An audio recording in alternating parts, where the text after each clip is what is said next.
Përshëndetje të dashur ndjekës të mi,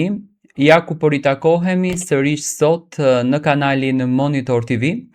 për të sjellur pranë jush lajmet më të fundit dhe për të komentuar dinamikat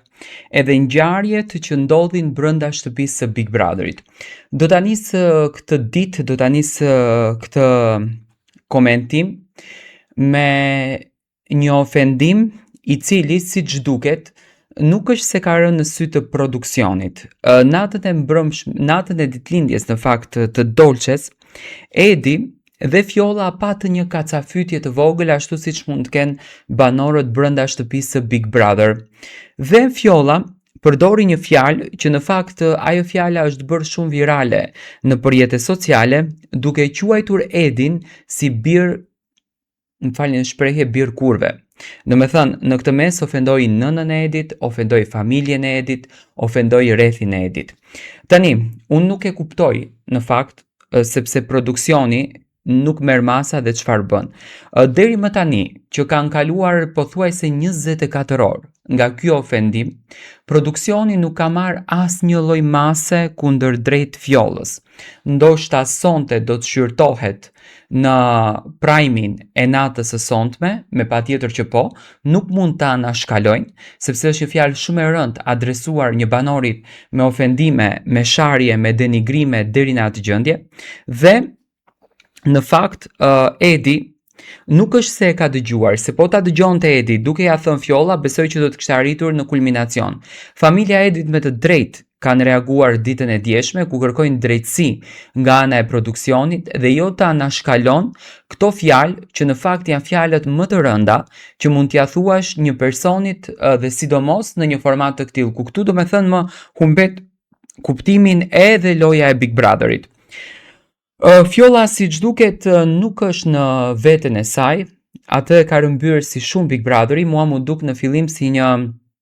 lojtare e fortë, mu duk në fillim si një lojtare e guximshme, por me gjuhën e përdorur, me mënyrën se si Fjolla ka përzgjedhur që t'ju kthehet banorëve,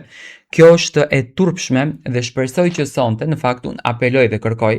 reagim të menjëhershëm edhe nga Olta dhe nga Leonora, por realisht me fjalën të thënë dhe me ofendimin të thënë, Fjolla duhej të penalizohej nga loja, duhej të largohet nga shtëpia, sepse mendoj që për klikime, për interesin e shikueshmërisë, për interesin e 22 milionëve, 1 bilionëve, janë duke bërë gjithçka produksioni, por është e turpshme të tolerohet një gjë e tillë, sidomos kundër drejt një banori. Do me thënë, unë jam i bindur për këtë gjën që Edi nuk e kanë gjuhë. Se edhe ju po të ishit në vend të Edi, do me thënë tani më humbet kuptimin edhe njëherë thash fjala loj, do me thënë dalim tek njeriu, dalim tek privatësia. Dhe këtu banorët e kanë lojën shumë personale. Në qoftë se të bëjnë debat bazuar ngjarjeve që ndodhin brenda në shtëpi dhe të bëjnë debatin rreth lojës, ato bëjnë debatin privat dhe kjo është shumë e turpshme. Familja Edit ka reaguar ashpër, por unë nuk pash ndonjë zarf që të futet brenda asaj shtëpie për të ndëshkuar në këtë rast Fjollën, u fut zarfi kuq për Elionën për t'i treguar një lajm që në fakt është shumë më pak i rëndësishëm se sa kjo situatë e ndërtuar brenda asaj shtëpie dhe nuk futet një zarf për të ndërgjegjësuar të paktën Fjollën dhe për t'i treguar që gjuha e përdorur brenda asaj shtëpie është gjuhë e gabuar. Ajo mund ta ketë inat Edin sepse Edi është një lojtar i fortë dhe ka publikun jashtë që e suporton, që do pafund, që e ka në zemër, por jo do me thënë ta ofendon dhe ta denigron deri në atë gjuhë që realisht në media dhe sidomos në një media ndërkombëtare